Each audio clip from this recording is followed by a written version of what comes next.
Myself Jatin Dave from Asapura School and welcome all of you once again. Okay, shall we start now?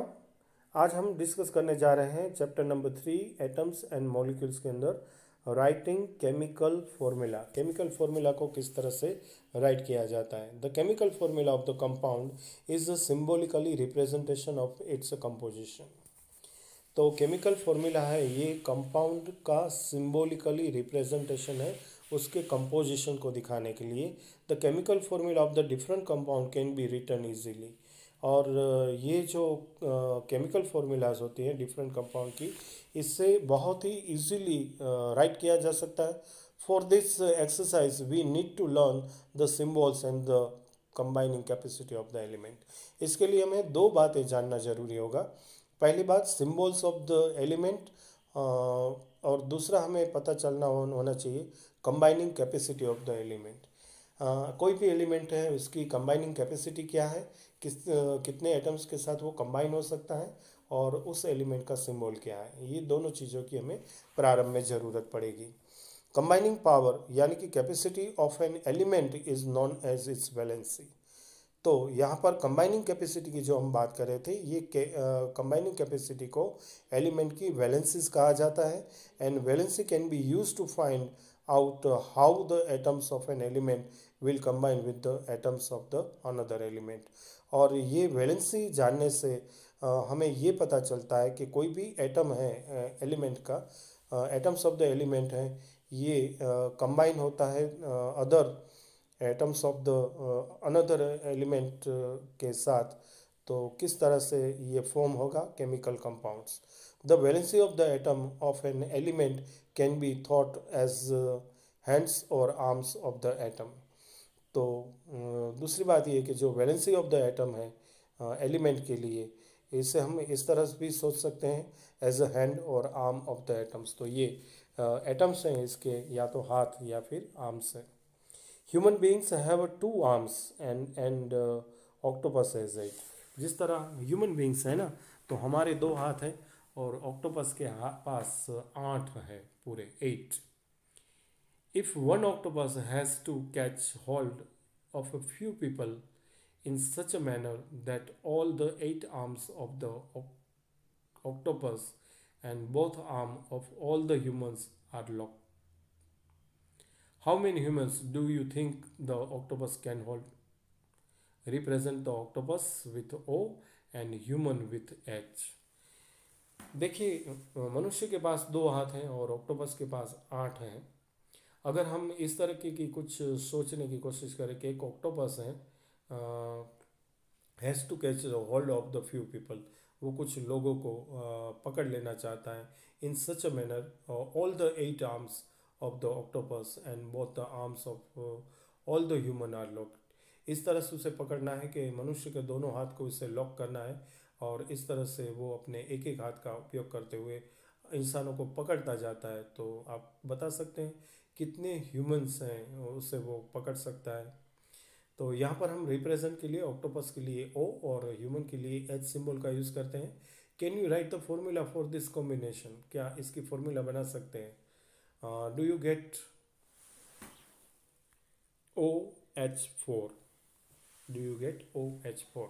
क्योंकि octopus के पास 8 हाथ हैं और मनुष्य के पास 2 हैं, तो मनुष्य के दोनों हाथ को लोकेट करने के लिए, एक मनुष्य के 2 हाथ को लोकेट करने के लिए ऑक्टोपस के 2 हाथों का इस्तेमाल होगा। तो इस तरह वो 4 मनुष्य को लोकेट कर सकता है, और यहाँ पर इसके लिए फॉर्मूला बनेगा OH4 as a formula. The subscript 4 indicate the number of human helps by the octopus. तो यहाँ पर 4 जो लगा है ना, ये इंडिकेट करता है कि यहाँ पर 4 मनुष्य हैं, इसे ऑक्टोपस पकड़ेगा। The valencies of the some common ions are given in table 3.6। तो देखिए यहाँ पर एक फिर से टेबल इंफॉर्मेशन आपके लिए प्रोवाइड की गई है, टेबल नंबर 3.6, जिसमें common ion valencies of the common ion दिखाया गया है। We will learn more about valency in the next chapter. और जानकारी वैलेंसीज के बारे में हम नेक्स्ट चैप्टर में लेंगे, लेकिन यहाँ पर कुछ इम्पोर्टेंट जानकारी है उस हम शेयर कर रहे हैं टेबल नंबर 3.6 के द्वारा। सबसे पहले 1 वैलेंसी के लिए नेम ऑफ आयन है sodium Na+, potassium K plus, silver Ag plus and copper first Cu plus। फिर इसके बाद दो वैलेंसीज के लिए magnesium Mg+2, calcium Ca+2, zinc Zn+2, iron second ये होगा Fe+2 और कॉपर सेकंड ये होगा Cu+2। तीसरी वैलेंसीज 3 के लिए हैं एल्यूमिनियम Al+3 और आयरन थर्ड स्टेज में जो होता है Fe+3 देखने को मिलेगा। दूसरा है नॉन मेटेलिक एलिमेंट के लिए, तो नॉन मेटेलिक एलिमेंट में हाइड्रोजन के लिए H+, हाइड्राइड के लिए H-, क्लोराइड के लिए Cl-, ब्रोमाइड के लिए Br-, आयोडाइड के लिए I-, ऑक्साइड के लिए O-2, सल्फाइड के लिए S-2 और नाइट्राइड के लिए N-3। कुछ पॉलीएटॉमिक आयंस भी यहाँ पर दिखाए गए हैं, जैसे कि अमोनिया के लिए NH4+, हाइड्रोक्साइड के लिए OH-, नाइट्राइड के लिए NO3-, हाइड्रोजन कार्बोनेट के लिए HCO3-, कार्बोनेट के लिए CO3-2, सल्फेट के लिए SO3-2, सल्फेट के लिए SO4-3 और फॉस्फेट के लिए PO4-3। Some element show more than one valency, कुछ एलिमेंट ऐसे थे जो एक से ज़्यादा वैलेंसी दिखाते हैं। और Roman numeral shows their valency in the bracket, और ऐसी वैलेंसी रोमन फिगर में यहाँ पर दिखाई गई है। जैसे कि आयरन है तो आयरन Fe+2 फॉर्म्स में भी होता है और Fe+3 फॉर्म्स में भी होता है। कॉपर इसी तरह से Cu+ फॉर्म में भी होता है और Cu+2 फॉर्म्स में भी देखने को मिलता है। ओके, तो ये कुछ जानकारी थी वैलेंसीज के बारे में। चलिए आगे बढ़ते हैं और बात करते हैं the rules that you have to follow while writing an chemical formula are as follow. हमारा मेन टॉपिक ये था कि जब केमिकल फॉर्मूला हम राइट करते हैं तो कौन से रूल्स को फॉलो करने हैं। तो ये सिंपल से रूल अब आपके स्क्रीन पर। द वैलेंसी और charges on the ion must balance.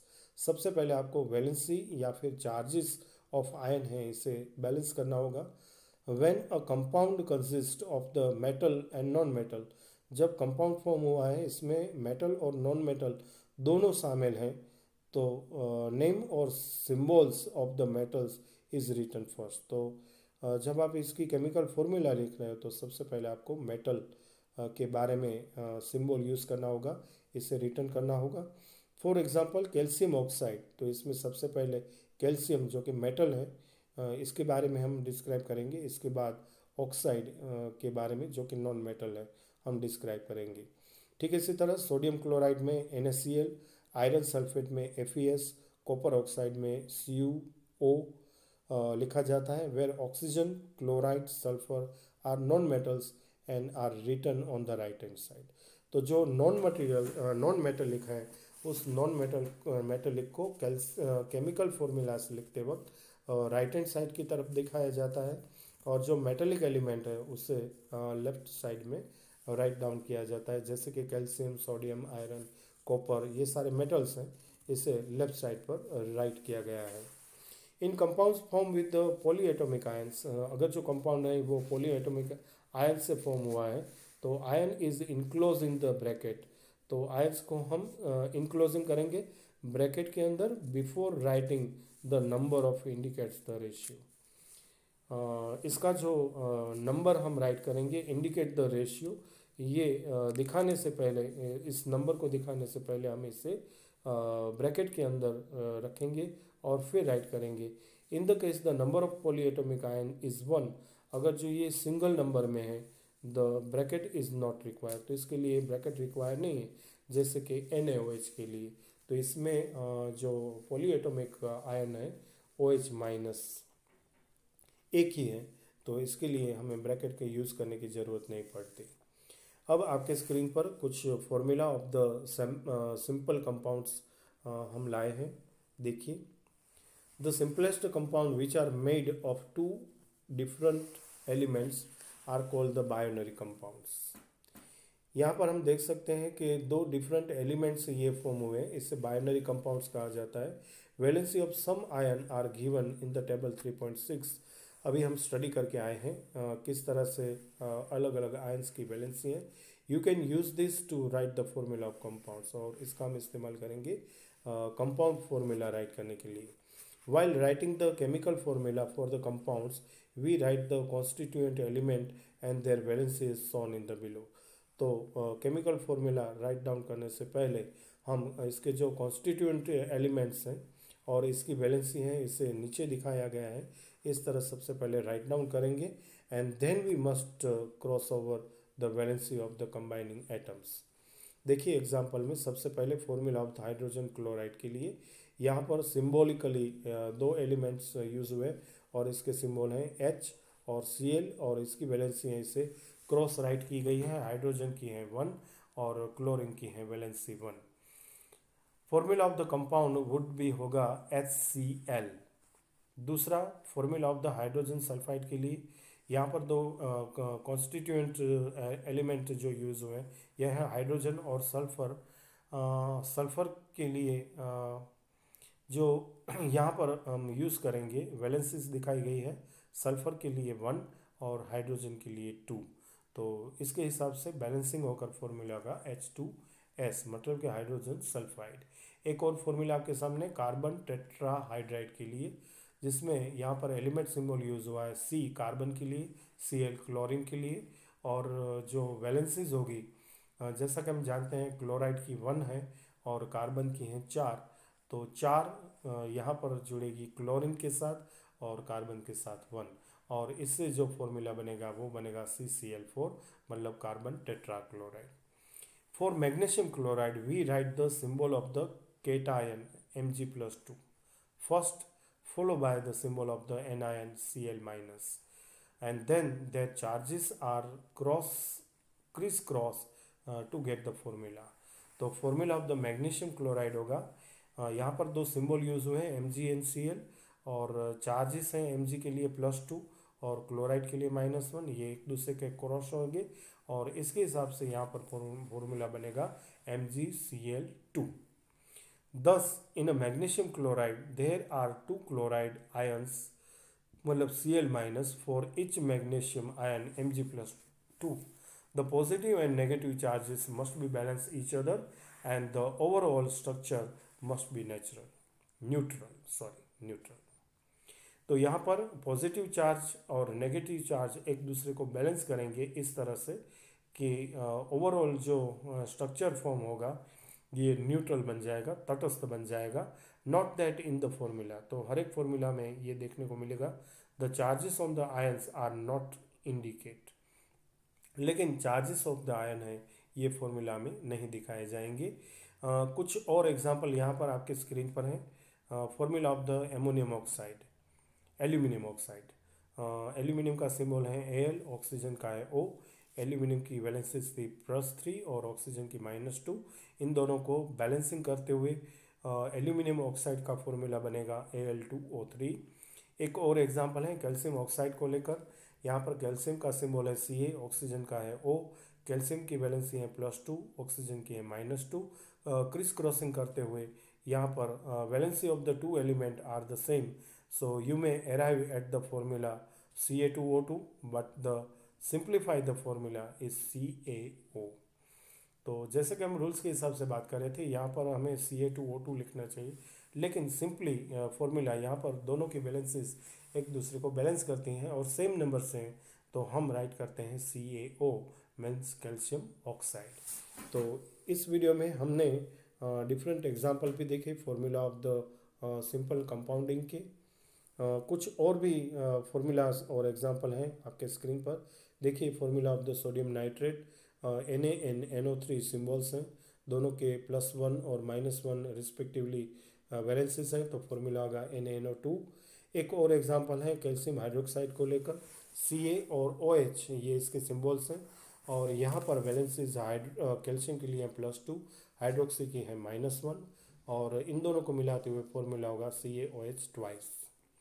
So note that the formula of the calcium hydroxide is CaOH twice, not CaOH2। We use bracket when we have the two or more of the same ions in the formula. Here the bracket around OH with the subscript 2 indicates that there are two hydroxyl means OH group join in a one calcium atom, and in other words we can say is that there are two atoms each of oxygen and hydrogen in a calcium hydroxide.